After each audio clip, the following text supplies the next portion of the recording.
Hello friends, आज हम बहुत दिनों के बाद यानी 15 दिन के बाद लगभग एक वीडियो बना रहे हैं। समय के व्यस्तता के कारण तथा कुछ तकनीकी काम के कारण, टेक्नोलॉजी में अपग्रेड के कारण, वीडियो में अपग्रेडिंग के कारण जो है वीडियो बनाने में थोड़ा समय लगा। इसके लिए मैं सभी से माफ़ी मांग चाहता हूं। तथा अब हम कोशिश करेंगे कि प्रत्येक दिन एक एक वीडियो अपलोड कर दें, बीच बीच में करंट अफेयर का टॉपिक भी डालें तथा कुछ सब्जेक्ट का टॉपिक भी डालें। आप लोग के कमेंट से हम आसान्वित होकर, गौरवान्वित होकर एक डालेंगे वीडियो, और हो सके तो आप लोग ज़्यादा से ज़्यादा कमेंट करें तथा टॉपिक के बारे में बताएं कि ये टॉपिक पे वीडियो डालिए, ये टॉपिक पे वीडियो डालिए। क्योंकि ये 2 वीडियो के बीच जो गैप हो गया, लंबा अंतराल, ये ज़्यादा ठीक नहीं है। इतना गैप नहीं होना चाहिए कोई भी पढ़ाई वाला वीडियो में या क्लास का वीडियो में। तो इस तरह से देखते हैं दोस्तों हम लोग कि दिल्ली सल्तनत के बारे में देखेंगे। आज का वीडियो में हम लोग दिल्ली सल्तनत के बारे में देखेंगे, क्योंकि दिल्ली सल्तनत एक इतिहास में महत्वपूर्ण घटनाक्रम है। दिल्ली सल्तनत से बहुत ज़्यादा क्वेश्चन यानी प्रश्न के परीक्षा के दृष्टिकोण से इससे बहुत सारे प्रश्न बनते हैं तथा इससे आने वाले प्रश्न अत्यंत ही बारीक होते हैं। और इसमें प्रत्येक शासक के यानी दिल्ली सल्तनत में प्रत्येक शासक के कालक्रम को देखेंगे, उसके द्वारा किए गए कार्यों को देखेंगे तथा इसके द्वारा लड़े गए युद्ध, उसके कार्यशैली, इन सभी को देखेंगे। तो आइए दोस्तों हम लोग देखते हैं दिल्ली सल्तनत। दिल्ली सल्तनत इतिहास की एक महत्वपूर्ण घटना है। इसका कालक्रम 1206 से 1290 ईस्वी तक था। अर्थात हम कह सकते हैं कि दिल्ली सल्तनत का नींव सर्वप्रथम किस वंश से स्टार्ट हुआ। दिल्ली सल्तनत का नींव सर्वप्रथम दास वंश से स्टार्ट हुआ। इसमें 5 वंश के द्वारा शासन किया गया। इसमें 5 वंश को हम देखें तो दास वंश सबसे पहला शासन था, पहला शासक था। दास वंश पहला वंश था, फिर खिलजी वंश, तुगलक वंश, सैयद वंश, लोदी वंश। तो इसे दोस्तों हम एक ट्रिक में समाहित कर दिए हैं, जो कि दाखी तू सैलो, दास वंश, खिलजी वंश, तुगलक वंश, सैयद वंश, लोदी वंश। दास वंश का कालक्रम देखेंगे इसमें तो दोस्तों 1206 से 1290 ईस्वी तक, फिर 1290 से 1320 ईस्वी खिलजी वंश, तुगलक वंश 1320 से 1414 ईस्वी, फिर सैयद वंश 1414 से 1451 ईस्वी था, लोदी वंश 1451 से 1526 ईस्वी। तो इस तरह से हम लोग दोस्तों देखेंगे कि दिल्ली सल्तनत टोटल 1206 से 1526 ईस्वी तक, 1206 से यहाँ दोस्तों मिस हो गया है, 1206 से 1526 ईस्वी तक चला था, जिसमें 1206 से 1290 तक चला था दास वंश। दास वंश के बाद खिलजी वंश, खिलजी वंश के बाद तुगलक वंश, सैयद वंश, लोदी वंश। इसे हम सीरियली याद रखने के लिए दोस्तों एक दास वंश, इसके एक ट्रिक बना लिए हैं, दाखी तू सैलो से पहले दास वंश प्रारंभ होता है।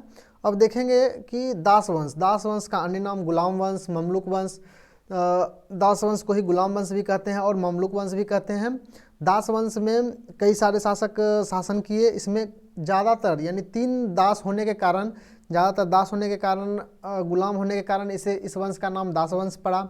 और इसका स्थापना सबसे पहले कुतुबुद्दीन ऐबक के द्वारा किया गया था।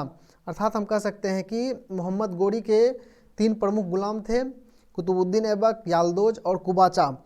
तीनों गुलामों में से कुतुबुद्दीन ऐबक मोहम्मद गोरी के खास थे। तो मोहम्मद गोरी के मृत्यु के बाद कुतुबुद्दीन ऐबक दास वंश का नींव रखे तथा यह 1206 ईस्वी में दास वंश का नींव रखे। तो देखते हैं दोस्तों,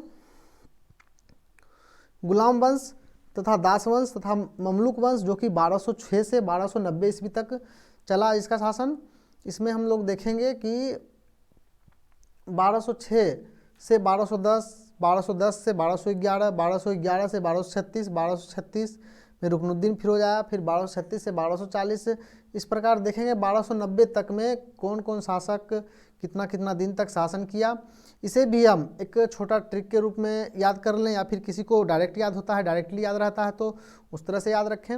हम देखेंगे कि 1206 में सबसे पहले दास वंश का स्थापना कुतुबुद्दीन ऐबक के द्वारा किया गया था, जिसका कि कालक्रम 1206 से 1210 ईस्वी तक था। उसके बाद फिर आराम शाह आया, जो कि इसका कालक्रम 1210 से 1211, फिर इल्तुतमिश 1211 से 1236 ईस्वी तक थे। फिर इल्तुतमिश के बाद रुकनुद्दीन फिरोज 1236 ईस्वी, फिर उसके बाद रजिया सुल्तान जो कि प्रथम महिला शासिका थी, 1236 से 1240 ईस्वी तक थे। उसके बाद बहराम शाह, अलाउद्दीन मसूद शाह, नसरुद्दीन शाह, बलबन तथा कैकुबाद थे। इस तरह से देखते हैं दोस्तों हम लोग कि गुलदास वंश का सबसे अंतिम शासक शमसुद्दीन कैमूर था, जो कि लास्ट में कुछ दिनों तक के लिए रहे थे, जिसका कि जिक्र हम इस ट्रिक में नहीं किए हैं, इस कालक्रम में नहीं किए हैं। आगे देखने के बाद पता चलेगा कि अंतिम शासक शमसुद्दीन कैमूर था। इसे भी हम एक ट्रिक के रूप में दोस्तों याद करते हैं, ट्रिक के रूप में लिखते हैं, जिसे जो ट्रिक है कु आई फिर बमना बकै,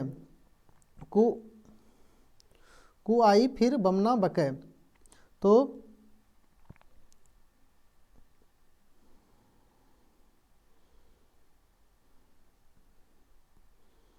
कु आई फिर बमना बकै, जिसमें कु से कुतुबुद्दीन ऐबक, आर से आराम शाह, इल्तुतमिश, रुकनुद्दीन फिरोज, रजिया सुल्तान, बहराम शाह, अलाउद्दीन मसूद शाह, नासरुद्दीन महमूद, बलबन तथा कैकुबाद हैं। सभी का कालक्रम दोस्तों हम लोग देख लिए। अब आगे चलते हैं कुतुबुद्दीन ऐबक के बारे में। कुतुबुद्दीन ऐबक के बारे में हम लोग देखते हैं कि इसका शासनकाल 1206 से 1210 ईस्वी तक था।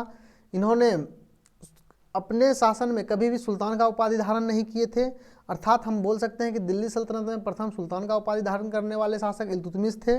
और कुतुबुद्दीन ऐबक के द्वारा उपाधि मलिक का उपाधि धारण किया गया था, तथा सिपह सलार यानी कि मलिक तथा सिपह सलार का उपाधि धारण किया गया था कुतुबुद्दीन ऐबक के द्वारा। सुल्तान का उपाधि नहीं धारण किया गया था, यानी सुल्तान का प्रथम उपाधि इल्तुतमिश के द्वारा धारण किया गया था।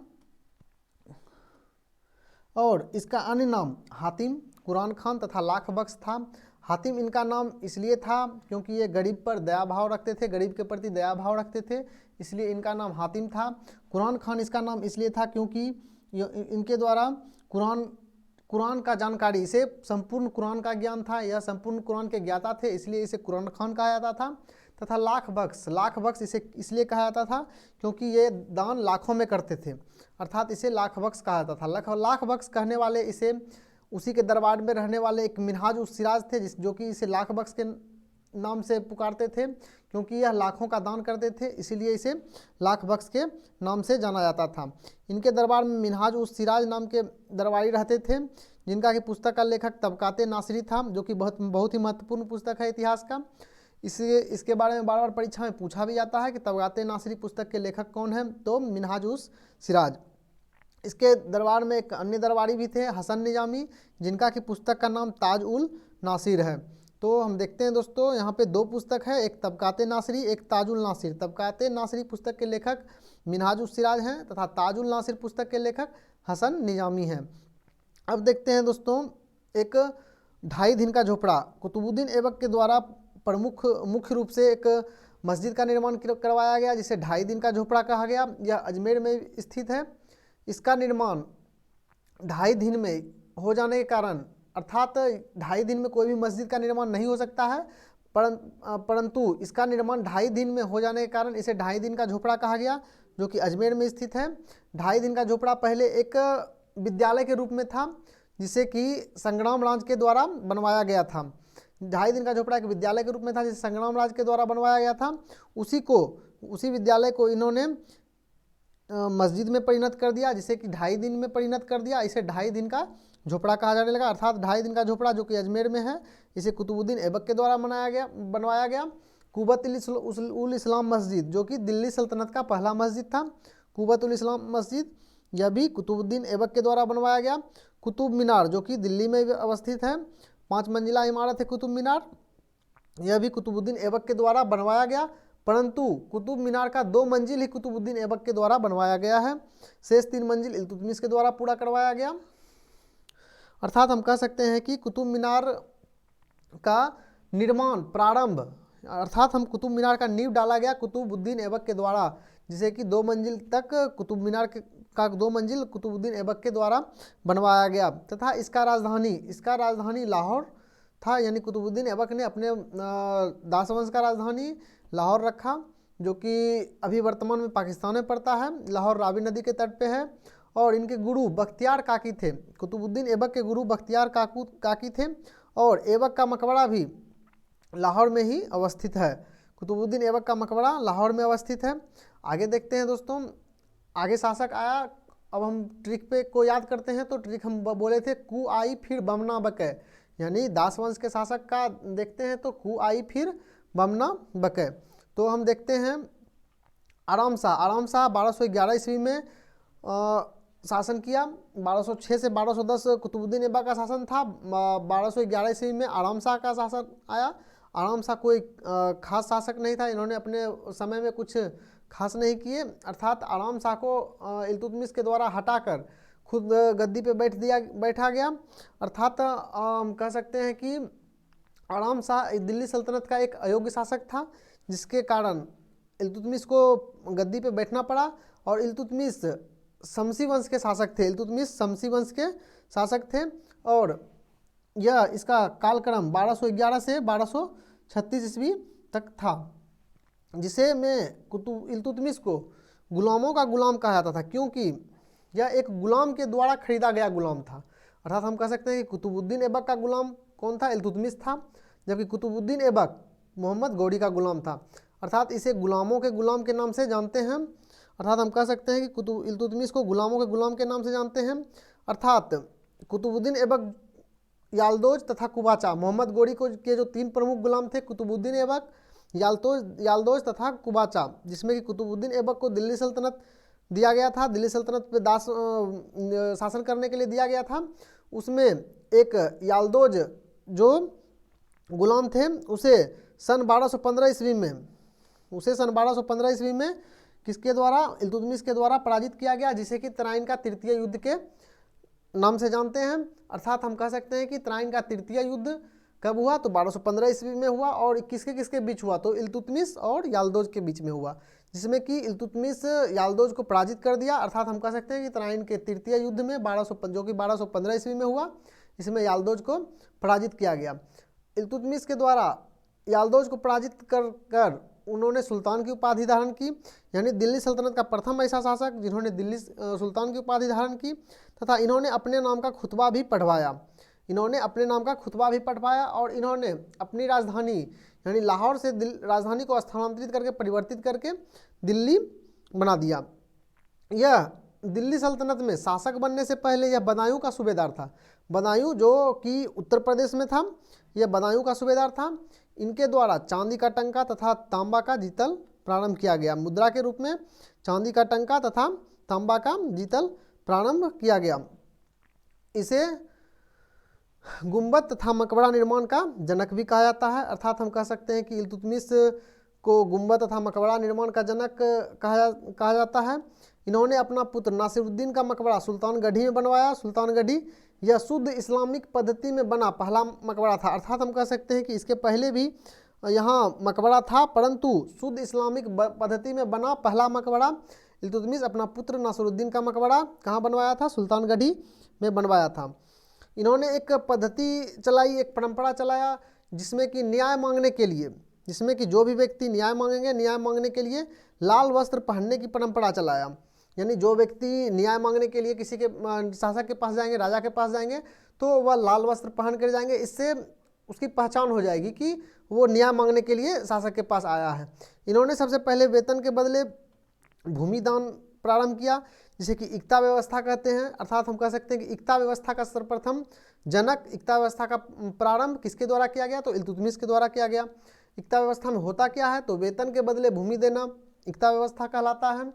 इन्होंने तुर्कान ए चहलगान अर्थात चालीसा दल, जिसमें कि 40 तुर्की सरदारों का संगठन था, जो 40 तुर्की सरदारों का संगठन था, इसका स्थापना किए। अर्थात हम कह सकते हैं कि इन्होंने एक ऐसा सलाहकार परिषद का स्थापना किए, ऐसा सलाहकार परिषद बनाया जिसे कि तुर्कान ए चहलगान का नाम दिया गया, चालीसा दल कहा गया, तथा जिसमें कि 40 तुर्की सरदार रहने के कारण ही इसका नाम चालीसा दल पड़ा, या फिर तुर्कान ए चहलगान इसका नाम पड़ा। तो इसे शुद्ध इस्लामिक पद्धति का वास्तविक संस्थापक भी कहते हैं। अर्थात हम कह सकते हैं कि इनके पहले 2 शासक आए, कुतुबुद्दीन ऐबक तथा आराम शाह, परंतु शुद्ध इस्लामिक पद्धति का वास्तविक संस्थापक इल्तुतमिश को ही कहते हैं। 1236 ईस्वी में इल्तुतमिश की मृत्यु हो गई।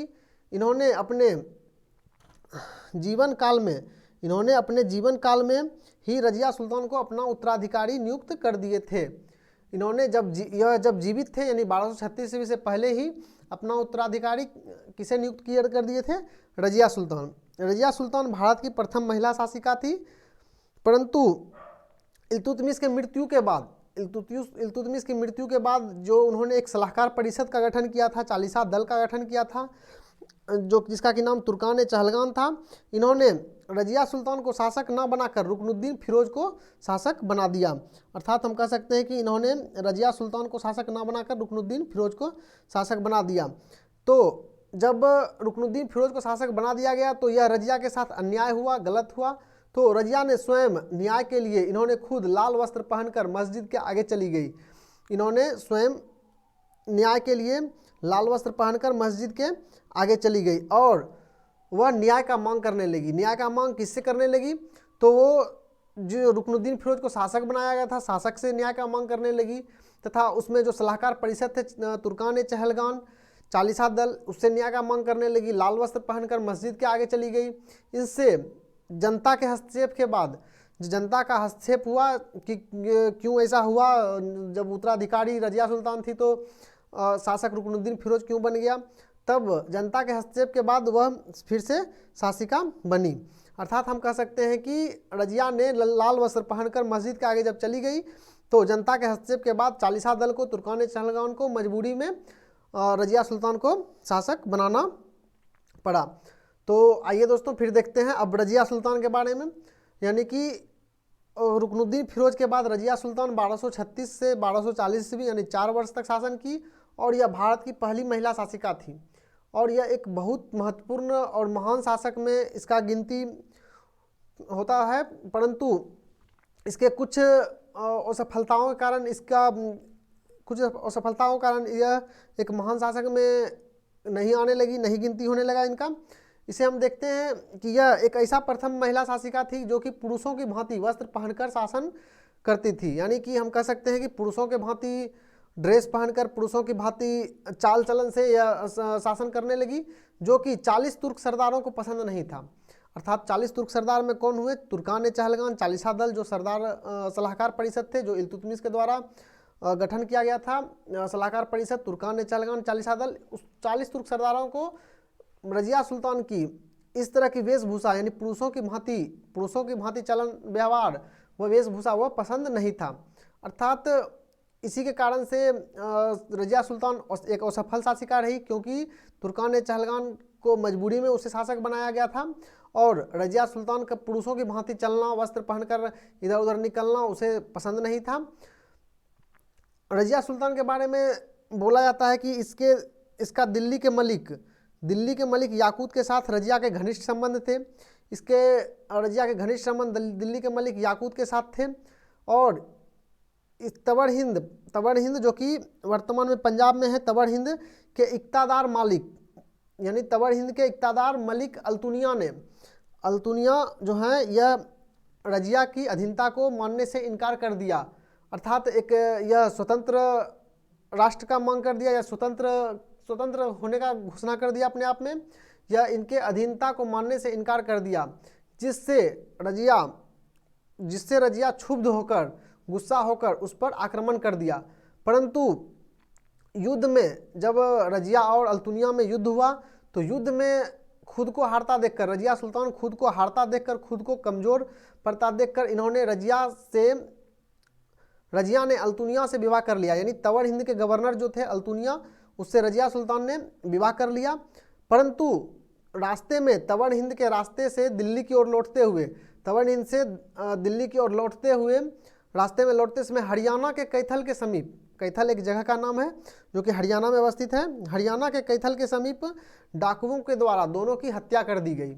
और यह खबर जैसे ही तुर्कान चहलगान यानी चालीसा दल को पहुंचा कि अल्तुनिया और रजिया सुल्तान की हत्या कैथल के समीप कुछ डाकुओं के द्वारा कर दिया गया है, उसी समय दिल्ली के 40 सरदारों ने दिल्ली के मलिक याकूत की हत्या कर दी।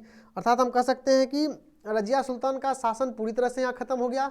दिल्ली में इधर दिल्ली के मलिक याकूत की हत्या कर दी गई, जिसका कि रजिया के साथ घनिष्ठ संबंध था, तथा उधर तबड़ हिंद के गवर्नर अल्तुनिया तथा रजिया को एक साथ निपटा दिया गया डाकुओं के द्वारा हरियाणा के कैथल के समीप। तो इस प्रकार रजिया एक असफल शासिका साबित हुई, और इसका मुख्य कारण, रजिया असफल शासिका साबित होने का मुख्य कारण सिर्फ और सिर्फ रजिया का सिर्फ महिला होना था, क्योंकि यदि रजिया महिला नहीं होती तो तुर्कान चहलगान यानी चालीसा दल को उसका पुरुषों के भांति वस्त्र पहनकर शासन करना खराब नहीं लगता। तो एक तरह से वो महान शासिका थी, और वह अपना क्षेत्र प्रभुत्व सभी जगह जमाना चाहती थी, और प्रभुत्व था भी। तो इस तरह से हम कह सकते हैं कि इसमें इतिहासकारों का भी कहना है कि यदि रजिया महिला ना होती तो इनका नाम भारत के महान शासकों में लिया जाता। ठीक है, तो देखते हैं दोस्तों, रजिया सुल्तान के बाद फिर शासन कौन किया था। रजिया सुल्तान के बाद आगे देखते हैं, कुछ छोटे छोटे शासक आए रजिया सुल्तान के बाद, जो कि उसका कार्यकाल देख लेते हैं, जो कि पहले भी हम पहले स्लाइड में ही भी दिखा दिए थे। देखिए, रजिया सुल्तान के बाद शासक आए थे बहराम शाह 1240 से 1242, फिर अलाउद्दीन मसूद शाह 1242 से 46। तो इसके बारे में देखते हैं दोस्तों, 1240 से 1242 और 1242 से 1246 में इन दोनों के शासनकाल में, यानी बहराम शाह और अलाउद्दीन मसूद शाह के शासनकाल में कुछ ज़्यादा विशेष घटना नहीं घटा। उसके बाद नासरुद्दीन शाह आया। नासरुद्दीन शाह भी एक अपंग शासक थे, ये दूसरे पे आश्रित शासक थे, अर्थात हम कह सकते हैं कि नासरुद्दीन शाह भी कुछ खास नहीं थे। यह एक ऐसा शासक थे जो जिनको कि शासन से यानी अपना साम्राज्य से कोई मतलब ही नहीं था। यह एक मितव्ययी शासक था। मितव्ययी का शाब्दिक अर्थ दोस्तों होता है कम खर्चीला। मितव्ययी का शाब्दिक अर्थ होता है कम खर्चीला, यानी ऐसा शासक जो कि अपना जीवन निर्वाह कम खर्च में करते थे, अपना जीवन निर्वाह कम खर्च में करते थे। यह ऐसा एक शासक थे जिसको कि साम्राज्य से कोई मतलब नहीं था। यह टोपी सिलकर, यानी अपना जीवन यापन यह टोपी सिलकर करते थे, अर्थात हम कह सकते हैं कि यह एक अपंग शासक था। इसने एक गुलाम को चालीसा दल में स्थान दिया जो कि बलबन था, अर्थात हम कह सकते हैं कि इस वंश का नाम गुलाम वंश या दास वंश इसलिए पड़ा। इसमें 3 प्रमुख गुलाम हुए, पहला कुतुबुद्दीन ऐबक, दूसरा इल्तुतमिश तथा तीसरा बलबन। यही 3 मुख्य गुलाम और 3 प्रभुत्व वाले शासक हुए जो कि गुलाम थे, इसी कारण इसका नाम गुलाम वंश या दास वंश पड़ा। इसे ऐसे ममलूक वंश भी कहते हैं। ठीक है, तो देखते हैं दोस्तों कि नसरुद्दीन शाह एक जिसका कि शासनकाल 1246 से 1266 तक है। ये सिर्फ देखने का शासनकाल है, यानी 20 वर्ष जो है एक लंबा शासनकाल, एक लंबा अवधि होता है, परंतु इसमें ज़्यादातर कार्य बलबन के द्वारा ही किया गया। क्योंकि आगे देखते हैं कि बलबन के द्वारा कैसे किया गया। देखते हैं, इसने एक गुलाम को चालीसा दल में स्थान दिया जो कि बलबन था। यह एक गुलाम खरीदे थे, बलबन था, जो कि जिसे चालीसा दल में स्थान दिया, यानी कि 40 तुर्की सरदारों में एक सरदार बलबन भी थे। इनके द्वारा बलबन को उलुग खां की उपाधि दी गई। बलबन की अच्छे कार्य को देखते हुए इसे उलुग खां की उपाधि दी गई, तथा इसके समय में बलबन की शक्ति बहुत अधिक बढ़ गई थी, क्योंकि बलबन को ही इसके द्वारा अधिक तवज्जो दिया गया। तथा इन्होंने अपनी पुत्री का विवाह भी बलबन के साथ ही किया था, अर्थात बलबन इसके समय में शासन का भी कार्यभार बलबन ही संभाल रहा था, तथा इन्होंने अपनी पुत्री का विवाह भी बलबन के साथ ही किया। तो 1266 ईस्वी में बलबन के द्वारा इसे गद्दी पर से हटा के, यानी साम्राज्य से हटाकर खुद ही बलबन के द्वारा शासक बन गया शासक गद्दी पे बैठा गया। बलबन के द्वारा 1266 ईस्वी में नासरुद्दीन शाह को गद्दी पर से हटाकर खुद ही शासक बन गए। तो देखते हैं कि बलबन जो है यह ईरान के रहने वाले थे। इन्होंने एक पद्धति चलाई जिसे कि सिजदा तथा पायबोस नामक प्रथा कहा गया। इन्होंने एक ऐसा प्रथा चलाया जो कि ईरानी पद्धति थी, और इसे सिजदा और पायबोस नामक ईरानी पद्धति कहते हैं। यह भारत में लागू किया। सिजदा और पायबोस का मतलब होता है कि घुटना इसके सामने, शासक के सामने, सुल्तान के सामने घुटना के बल टेकना, यानी सिजदा का मतलब होता है घुटना के बल टेकना, तथा पायबोस का मतलब होता है कि सुल्तान के पैर का अंगूठे का चुंबन करना। अर्थात हम कह सकते हैं कि सिजदा तथा पायबोस नामक ईरानी पद्धति को भारत में लागू किया गया, जिसका मतलब होता है कि सुल्तान के आगे घुटने के बल टेकना, तथा पायबोस का मतलब होता है पैर के अंगूठे का चुंबन करना। इन्होंने पारसी पर्व नवरोज त्यौहार भी प्रारंभ किया। इनके द्वारा राजा के राजत्व सिद्धांत का प्रतिपादन किया गया, तथा इसी के द्वारा सर्वप्रथम कहा गया कि राजा ईश्वर का प्रतिनिधि होता है। इन्होंने रक्त एवं लौह नीति को अपनाया, अर्थात हम कह सकते हैं कि इन्होंने आक्रमण की नीति को अपनाया। इन्होंने युद्ध के में कोई छूट नहीं दिए, अर्थात इन्होंने उदार नीति को नहीं अपनाया, इन्होंने आक्रमण की नीति को अपनाया। इनके द्वारा चालीसा दल को समाप्त कर दिया गया, यानी इनके द्वारा जो तुर्कान चालीसा चहलगाम था, चालीसा दल था, एक सलाहकार परिषद था, इसे पूर्ण रूप से समाप्त कर दिया गया। इन्होंने उत्तर प्रदेश के गढ़ मुक्तेश्वर में एक मस्जिद बनवाए, जो कि अपने समय का एक अच्छा विशाल नमूना था। इन्होंने उत्तर प्रदेश के गढ़ मुक्तेश्वर में एक मस्जिद बनवाए, और इनके बाद 1286 से 1290 ईस्वी तक कैकुबाद का शासनकाल रहा, जिसमें कुछ विशेष नहीं रहा कैकुबाद।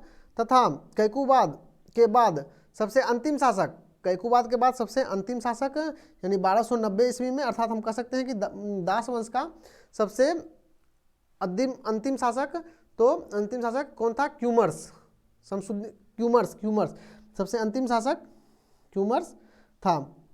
अर्थात हम कह सकते हैं कि दास वंश का सबसे अंतिम शासक कौन था? कैकुबाद नहीं था, क्यूमर्स था। तो इस प्रकार से दोस्तों हम लोग दिल्ली सल्तनत पूर्ण रूप से नहीं देखे, इसमें दिल्ली सल्तनत में सिर्फ दास वंश को देखे हैं। तो इसमें 2-3 छोटा ट्रिक था जो कि याद रखने के लिहाज से बहुत इंपॉर्टेंट है। जैसे हम देख सकते हैं, पहला दाखी तू सैलो, जिसे कि हम देखेंगे तोड़ेंगे तो दास वंश, खिलजी वंश, तुगलक वंश, सैयद वंश, लोदी वंश, और इसका सभी का शासनकाल भी दिया हुआ है 1206 से 1290, 1290 से 1320, 1320 से 1414, तथा 1414 से 1451, 1451 से 1526। तो इस प्रकार से हम लोग देखते हैं कि दिल्ली सल्तनत का सिर्फ दास वंश को ही हम लोग देख पाएँ। और दोस्तों दिल्ली सल्तनत के सेकेंड पार्ट और थर्ड पार्ट, यानी और 2 पार्ट में बना के वीडियो, इसमें हम एक बार खिलजी वंश और तुगलक वंश को खत्म कर देंगे, और एक बार हम सैयद वंश और लोदी वंश को खत्म कर देंगे। तो इस तरह से दोस्तों हम लोग सिर्फ दास वंश को देखें, और जिसमें कि दास वंश के शासक का भी एक छोटा सा ट्रिक देखें, जो कि था कु आई फिर बमना बकै। इसे दोस्तों इस तरह से खुद लिख के और पढ़ के भी देखेंगे, कु आई फिर बमना बकै, कुआई फिर बमना बकै। इसे देखते हैं कुतुबुद्दीन ऐबक, आराम शाह, इल्तुतमिश, रुकनुद्दीन फिरोज, रजिया सुल्तान, बलबन, मसूद शाह, नासरुद्दीन महमूद, सॉरी यहाँ बलबन नहीं, बहराम शाह होगा, यहाँ बलबन, फिर कैकुबाद। दास वंश का अंतिम शासक क्यूमर्स, शमसुद्दीन क्यूमर्स है। तो ठीक है दोस्तों, इस प्रकार हम नेक्स्ट वीडियो बनाएंगे खिलजी वंश, तुगलक वंश, और फिर पार्ट 3 में बनाएंगे सैयद वंश और लोदी वंश। इस तरह से हम लोग 3 पार्ट में दिल्ली सल्तनत को पूरा खत्म करेंगे, और बीच बीच में करंट अफेयर का भी टॉपिक डालेंगे। तो इस प्रकार दोस्तों आप लोग वीडियो देखिए, वीडियो को शेयर कीजिए, लाइक कीजिए, चैनल को सब्सक्राइब कीजिए, और ज़्यादा से ज़्यादा शेयर कीजिए। और इसमें क्या गलती हुआ है, क्या त्रुटि हुआ है, कहाँ सुधारना है, इसके बारे में भी कमेंट करके बताइए। थैंक यू दोस्तों।